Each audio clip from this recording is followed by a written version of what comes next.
خۆشەویستان لە سێهەمین خولی دیداری تایبەت بە کۆنگرەی گەیاندن و ئەلیکترۆنی و کەناڵەکانی بیستن و بینین و ڕاگەیاندن لەژێر ناونیشانی ئاسمانی عێراقی نوێ دەرفەتێک بۆ داهاتوو لەسەر ئەم بابەتە لە شاری جوان لە شاری سلێمانی ئەم مؤتەمەرە بۆ سێهەم یاخودەم دیدارە بۆ سێهەمین خولە بەڕێوە دەچێت لەسەر بابەتەکە لەگەڵ یەکێکی دیکە وولایەنێکی دیکە کە پشکیان هەیە لە ڕێکخستنی دیدارەکە و گرنگیشە بۆ ئەوان ئەم دیدارانە لەگەڵ بەڕێز حامید ئەحمەد کە بەڕێزیان بەڕێوەبەری گشتی پۆستە و گەیاندن ڕاستەخۆ لێرە ئامادەی هەیە گفتوگوی لەگەڵدا دەکەین کاک حامید زۆر سپاس بۆ ئامادە بوون بەخێر بێت شانی نییە گرنگی ئەم دیدار و دیبەیتە چۆنە تا ئێستا ئێوە چۆن هەڵسەنگاندنی بۆکەن بە ناوی خۆی بەخشدەی مهرەبانتان ئەوە سەرەتایەتی ناتوانە لە ئێستەوە هەڵسەنگاندنی بۆ بکەین هەرچەندە هەندێک کێشەی ئیتیسالات هەبوو لە کۆنگرەی ئیتیسالاتە بۆ پانێڵی یەکەم لە ڕاستیە ئەوە دروشمەکەی ئیتیسالاتە بەڵێ ئیتیسالاتە کەچی بەداخەوە لە پانێڵی یەکەم هەندێک گرفت هەبوو لە دەنگ و ئەو شتانە ئەوە سێهەم دیداریا سێهەم کۆنگرەی ئیتیسالات و ئەلکترۆنیاتە یەکەمیان لە بەغدا بووە من بەشدار نەبووم نازانم دووەمیان لە 2019 لە هەولێر بوو ئەمەشیان سێمە دیارە کوردستان و عێراق لە پاشنەوە تویەکەوە دوو دەرفەتی گرنگی بۆ ڕەخساوە بۆ ئەوەی لە مەجای ڕاگەیاندن و ئیتیسالاتە پێشکەوتنی گەورە بەخۆی ببینێ ئێمە بە نسبەت خۆمانەوە دوای 91 یعنی وەکو بڵێ بازدانێکی گەورە بوو بۆ ئێمە لە هەرێمی کوردستان خۆتەزانی ئەو هەموو کەناڵە ڕاگەیاندنە بینرا و بیسرا و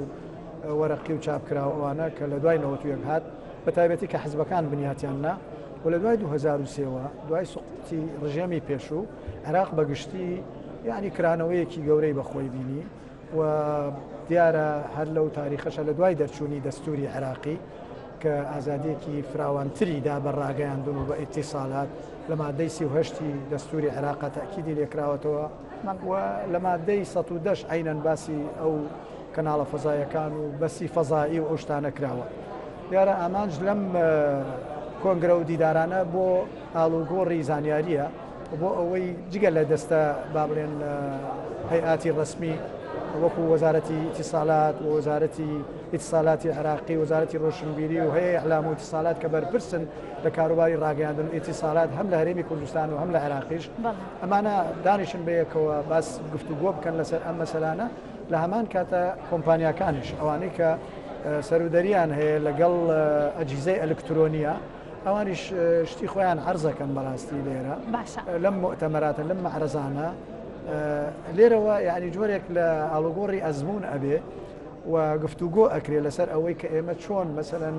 استیفادە لە تەکنۆلۆژیای تازە بکەین لە مەجای ڕاگەیاندن و ئیتیسالاتە و لە هەمان کاتە چۆنێتی ئیسیسماری واتە بۆ بەرهێنان و بەرهێنان زۆر گرنگە لە مەجای ڕاگەیاندن بە تایبەتی وەکوتن لە دوای 2023 دەرفەتێکی باش خۆڵقاوە ئەو دەرفەتە لە ئەنجامی ئەو ئەمن و ئیستیقرارە کە ئەمن و ئیستیقرار زۆر مهمە وەزعی ئەمنی چەندێ مستەقر بێ و ئارام بێ و پارە هەبێ و لە هەمان کاتە پلان هەبێ ئەوانە مهمن ئێستا خۆت ئەزانی هەتا ساڵی 2000ەکان لە کوردستانە هەر حزبەکان خاوەنی کەناڵەکانی ڕاگەیاندن بەس دوای 2023 و دوای 2005 ئێستا کۆمپانیاکان کەسەکانیش کەناڵی ڕاگەیاندندا ئەمەزرێنن کە احتیماد لەسەر چیەکە لەسەر ڕێکلامەکە بەڵێ کاک حامید ئەگەر باس لە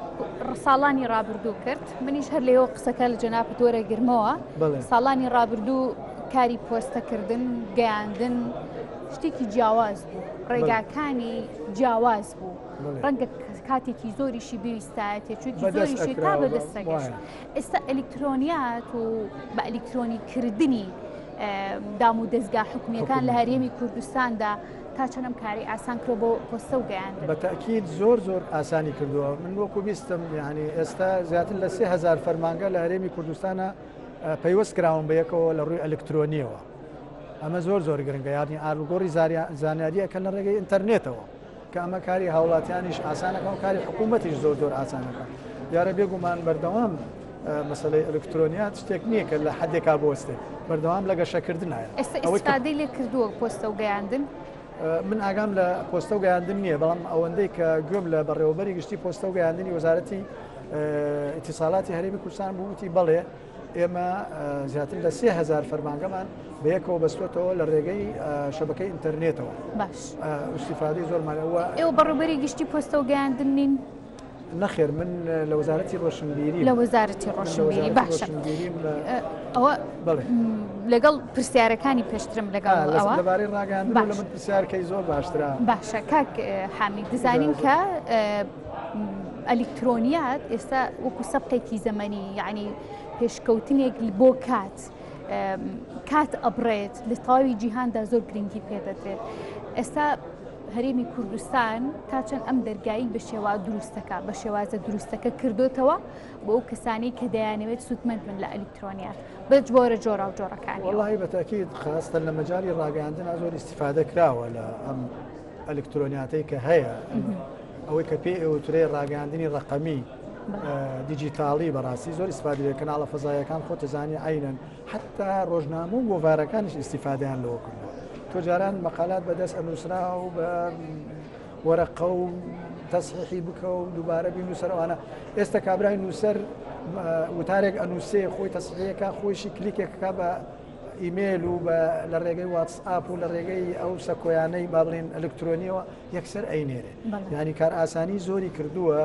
با بڵێن ئیتیساڵاتی ئەلکترۆنی بۆ کەناڵەکانی ڕاگەیاندن بەگشتی و بە هەمان شێوە بۆ کەناڵە ئاسمانیەکان بۆ رادیۆ و تەلەڤیزیۆنەکان کاتی زۆر گەڕاندۆتەوە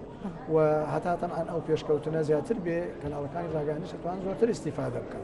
ئێستا هەموو کەناڵێکی ڕاگەاندن پێیجی ئەلکترۆنی خۆی هەیە وانە یعنی ئێستا کەناڵەکەی ئێوە پێیجی ئەلکترۆنی هەیە لە هەمان کاتە بەخشیشی فەزایی هەیە ڕۆژنامە و گۆڤارەکان پێیجیان هەیە رادیۆ و تەلەڤیزیۆنەکان پێیجیان هەیە. یعنی ئەمە واتە شتێکە بۆ ئێستا هەرێمی کوردستان شتێکی دەتوانرێت جێ بکرێتەوە و لێشی سوودمەند زۆریش کوردستان ئەلحەمدولیلا کراوەیە ئێستا بە ڕووی دنیادا بەڵام ئەوەندە هەیە ئێمە پێویستمان بەوە هەیە کە زیاتر ڕێکی بخەین بۆ ئەوەی فەوزا دروست نەبێ پشێوی دروست نەبێ زیان بە خەڵک نەگا. قانون هەندێک قوانینمان هەیە بەڵام ئێستا ئەو یاسایانەیە هەمانە لە هەندێک مەجالە هەمانە لە هەندێک مەجالە بۆشایی یاساییمان هەیە پێویستمان بە یاسای تر هەیە. بەعزێکی پەیوەندی بەوە هەیە کە با بڵێن دەسەڵاتی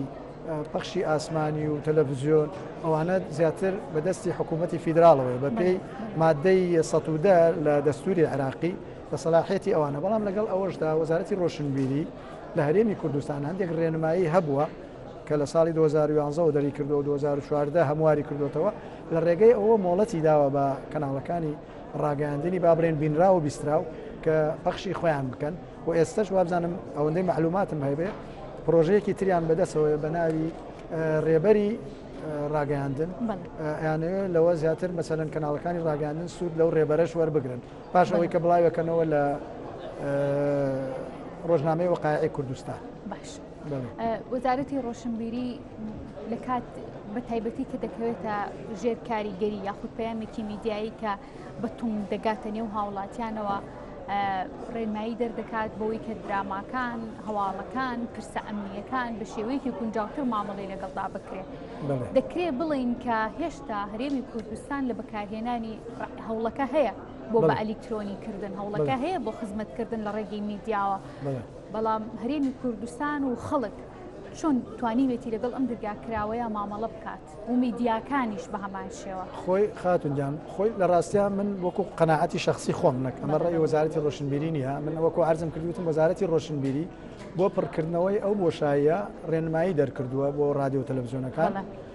ئەوە ئێستا ڕێبەرێکی بەدەستەوەیە بەڵام من بە قەناعەتی خۆم ئێمە لەبەر ئەوەی وەزارەتی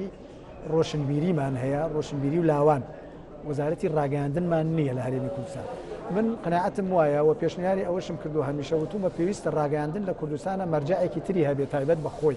ئەو مەرجەعە لە ڕێگەی چۆن ئێستا لە بەغدا دەستەی گەیاندن و ڕاگەاندن هەیە هەیئەتی الإعلام والإتصالات ئێمە شتێکی ئاوامان هەبێت کە وەکو بڵێ مەرجەعێکی پیشەیی بێ ئیداری بێ بۆ کەناڵەکانی ڕاگەاندن چونکە یاساکان مافی ئەویان نەداوە وەزارەتی ڕۆشنبیری کە وەکو بڵێ تەحەکوم بەکاری ڕاگەاندنەوە بکات. خۆتە زانی هەموو جارێکە وەزارەتی ڕۆشنبیری قەرارەدا کەناڵێک دابخایە ئەوەی بکات کێشەی بۆ دروستە بێ بۆ چونکە یاسا ئەو مافەی پێ نەداوە.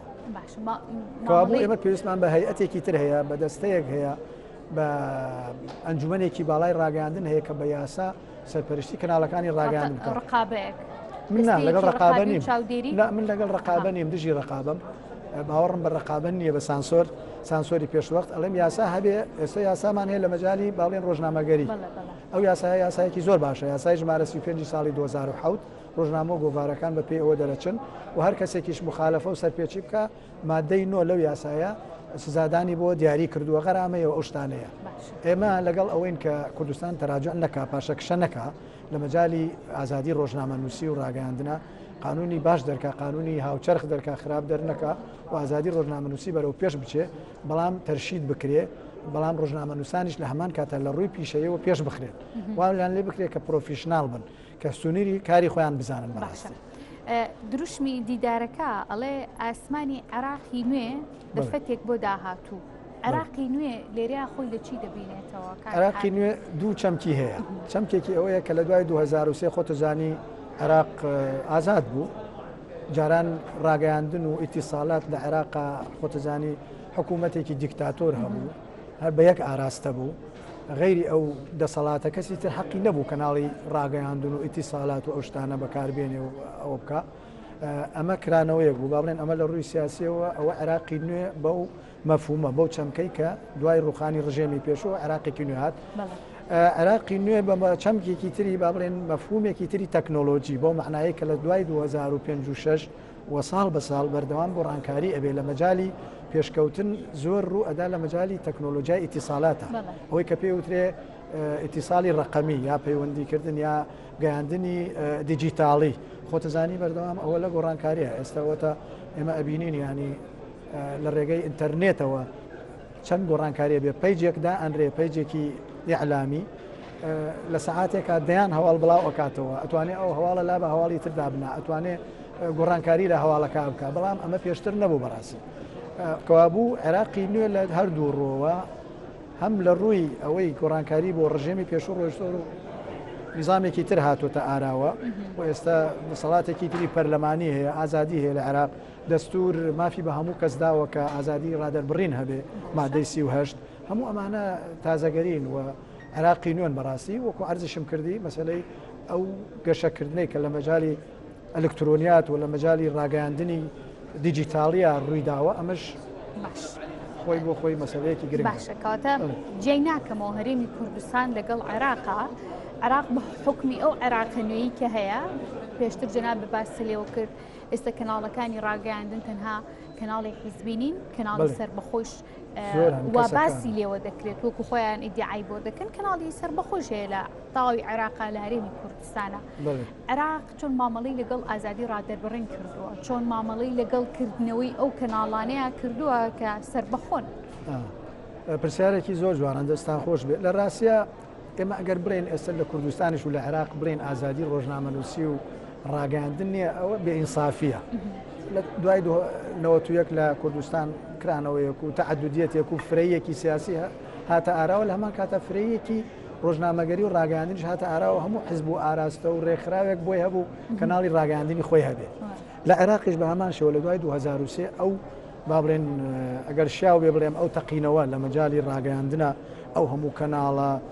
فەزاییە ئەو هەموو کەناڵە